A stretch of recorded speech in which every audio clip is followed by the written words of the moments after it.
Hey guys, how's it going? My name is Adam. Today I'm going to show you how to find downloaded files from Telegram. So let's have an example. You downloaded a file from Telegram right here. And after you download it, you're going to be, maybe you're wondering, let me just say for example, I want to download this file, right? So I'm going to just click this PDF file, click upload at the below left, and just go ahead and save it to your files and confirm that you want to save it to your files. Now, if you wanted to find the file location, you can just go back to your screen and just go ahead to the files. All right, in the files, what you're gonna do, you're gonna see in the downloads right here on your iPhone, you're gonna find all of the downloaded files within the app, within the iPhone.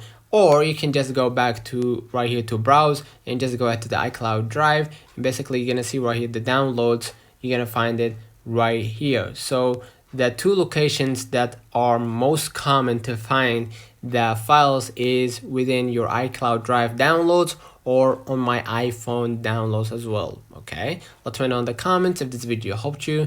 Don't forget to like and subscribe. Thank you for watching.